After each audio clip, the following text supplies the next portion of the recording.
ले जी, नवाज शरीफ साहब की आज एक मरतबा फिर सुन ली गई। जिस जज के खिलाफ वो बहुत ज़्यादा थे, लंदन से बैठ के उन्होंने कहा, उनके नाम को नेम कॉलिंग की, जैसे इजाजुल हसन, वो भी आज रिज़ाइन कर गए। और जस्टिस इजाजुल हसन का रेजिग्नेशन अभी हमारे सामने स्क्रीन पे अगर आप चला दें, प्रेसिडेंट को उन्होंने लिखा है कि वो रिज़ाइन कर रहे हैं। मेरे सामने ज़रा कंटेंट आ जाएगा तो डिटेल पढ़ के भी सुना दूंगा। इजाजुल हसन साहब एक बड़े इंपॉर्टेंट जज थे और कंट्रोवर्शियल भी थे बहुत से लोगों के नज़दीक। पनामा बेंच का हिस्सा थे। नवाज शरीफ साहब के तो सारे खिलाफ फैसले उन्होंने दिए, मतलब ख्वाह वो नाअहल शख्स सदारत नहीं कर सकता पार्टी की, नवाज शरीफ साहब का मामला हो। पनामा बेंच का हिस्सा थे वो, पनामा के मॉनिटरिंग जज थे वो। इसके अलावा हमजा शहबाज को ट्रस्टी वज़ीर पंजाब उन्होंने डिक्लेयर किया। Supreme court practice procedure bill, review of judgment act case, audio list, ये सब नैब कवानीन कालदम, ये तमाम केसेस जो है एक जहत में चले थे। वो लेगेसी है जस्टिस बंदियाल की भी और जस्टिस इजाजुल हसन साहब की भी। लेकिन क्या ये वजह है जिसकी वजह से आज उन्होंने रिज़ाइन दिया? हमें उसकी वजह तो नहीं पता क्या है, लेकिन हम सिर्फ एक तजिया कर सकते हैं। एक तो इम्पॉर्टेंट बात ये थी कि सुप्रीम जुडिशल काउंसिल के अंदर जस्टिस मज़हर नकवी साहब जो है, उनकी जो कार्रवाई चल रही थी जिस पर उन्होंने कल रिज़ाइन किया, मज़हर अली नकवी साहब जो है, तो हमारे पास इतला थी कि इस्लामाबाद के अंदर जो है वो एक और केस जो है सुप्रीम जुडिशल काउंसिल में दाखिल होने के लिए जस्टिस इजाजुल हसन साहब के ऊपर भी दायर होने जा रहा था। उसमें कंस्टिट्यूशन 1 एवेन्यू की जो जगह है वहाँ का मामला था, कॉन्फ्लिक्ट ऑफ इंटरेस्ट का मामला था, एक रेफरेंस था जो कुछ वकला ने तैयार किया था, 2 के करीब रेफरेंस थे, बहुत हैवी एविडेंस और फाइल्स के साथ जो है बादुल नज़र में वो जा रहे थे जस्टिस इजाजुल हसन साहब के ख़िलाफ़ सुप्रीम जुडिशल काउंसिल के अंदर 2 से 3 रोज़ के अंदर फ़ाइल होने के लिए। और उसके अंदर करप्शन के इल्ज़ामात भी थे, कॉन्फ्लिक्ट ऑफ इंटरेस्ट के इल्ज़ामात भी थे, और ये भी कहा जा रहा था कि जिस फर्म के अंदर पहले वो गालिबन काम करते थे उस फर्म को हायर किया गया और उसके हक़ में फ़ैसला किया गया, वगैरह वगैरह। तो परसेप्शन ये था कि शायद जिस तरह सुप्रीम कोर्ट चल रही है, जिस तरह जस्टिस फ़ाइज़ा के अंडर सुप्रीम जुडिशल काउंसिल की कार्रवाई चल रही है, तो शायद ये समझा इजाज़ुल हसन साहब ने कि उनको या इंसाफ नहीं मिलेगा या उनके पास इतना एविडेंस ना हो उस एविडेंस का मुकाबला करने के लिए जो रेफरेंस उनके खिलाफ तैयार होने जा रहा था। और मैं आपको मज़े की बात बताऊँ कि मेरे सामने, मैं नाम तो नहीं बता सकता, एक और रेफरेंस जो तैयार होने जा रहा है उसका रिकॉर्ड मेरे सामने है। वो एप्लीकेशन, उसके अंदर जो चीज़ें लगाई गई हैं और वो जो जा रही हैं सुप्रीम जुडिशल काउंसिल के अंदर, वो मेरे सामने है। ऑब्वियसली आई कैन नॉट से द नेम कि किसके हवाले से भी जाएगा ये रेफरेंस, लेकिन ये रेफरेंस भी तैयार है। और इसी तरह का इससे बड़ा हैवी एक रेफरेंस जो था वो इजाजुल हसन साहब के मामले में सुप्रीम जुडिशल काउंसिल जा रहा, जिसकी वजह से शायद गालिबन उनको रिज़ाइन करना पड़ा और वो डिफेंड शायद सोचते थे ना कर पाए, या उनको लगा कि इस कोर्ट से उनको इंसाफ नहीं मिलेगा। Whatever is the reason, Nawaz Sharif साहब आज बहुत खुश होंगे। उनके रास्ते की एक और रुकावट जिनको वो समझते थे वो ख़त्म हो गई, वो चली गई, यानी कि जस्टिस इजाजुल हसन चले गए। और जस्टिस मंसूर साहब को बहुत मुबारकबाद, उनके 8-9 माह भर चुके हैं सीनियरिटी में, वो आगे आ जाएंगे।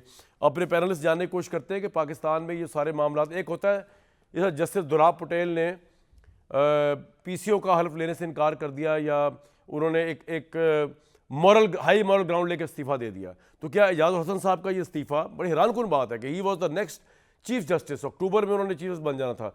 इतना बोल्ड स्टेप, इतना बड़ा डिसीजन ये आखिर उन्होंने क्यों लिया? ये हम उस पर क्या सराई तो कर सकते हैं, मैंने आपको सारे पर्सपेक्टिव बता दिए हैं, लेकिन क्या हम उसकी तह तक कभी पहुँच पाएंगे, ये एक बड़ा अहम सवाल है। जानने की कोशिश करते हैं। और दूसरा ये कि नून लीग के लिए अब तो कोई चीज़ रह नहीं गई, तो पीछे अब रह क्या गया है और तहरीक इंसाफ के पास पल्ले क्या रह गया? क्योंकि कहा ही जाता था कि इजाजुल हसन साहब हो गए या मज़हर अली नकवी साहब हो गए या बंदियाल साहब, ये प्रो PTI जज हैं या नहीं है, परसेप्शन थी। तो अगर ये पोजीशन चल रही है कि प्रो PTI जज भी निकलते जा रहे हैं बकौल PTI की, तो PTI का अंजाम क्या होगा? और नून लीग तो खैर बहुत खुश होना चाहिए उनको। भट्टी साहब, आपकी क्या राय इस सारे मामले पे, क्यों रिज़ाइन किया? देखिए, मुझे तो मैं और मज़हर भाई पहले भी एक प्रोग्राम में थे, मुझे तो जस्टिस मुज़ाहिर अली अकबर नकवी के इस्तीफ़े पर भी हैरानी हुई।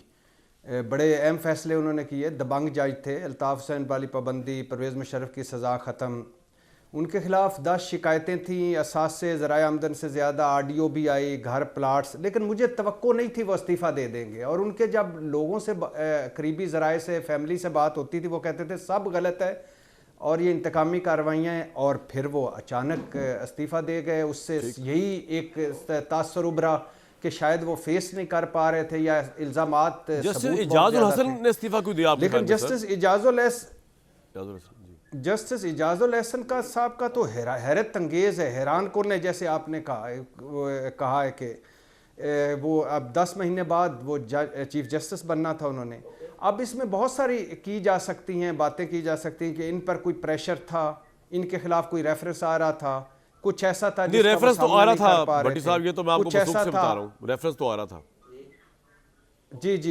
जी, कुछ ऐसा था, हालात ऐसे थे, मुस्ताफ़ी हो गए। और एक ये भी है कि मुज़ाहिर अली अकबर नकवी पर इख्तलाफात थे चीफ जस्टिस या सुप्रीम जुडिशल काउंसिल से, तो इस वजह से भी एक इस्तीफ़े की वजह बनी हो।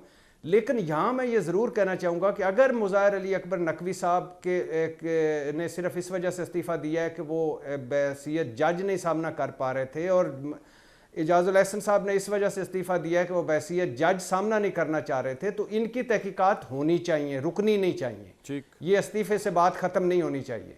बिल्कुल लेकिन ये भी ज़हनों में रहना चाहिए कि पिछले साल भर से इन जजेस के ख़िलाफ़ जो एक मुनज़्ज़म मुहिम चली, किरदार, कंडक्ट ख़ानदानों तक बात पहुँची, मुतस्सब जज, साजिशी जज, इमरान खान के सहूलतकार जज, ईमानदार जज नहीं, इमरानदार जज, और इस तरह के और बहुत सारी सियासी जलसों में हुई जिस पे तौहीन अदालत लगनी चाहिए थी, नहीं लगी, वो भी प्रेशर हो सकता है।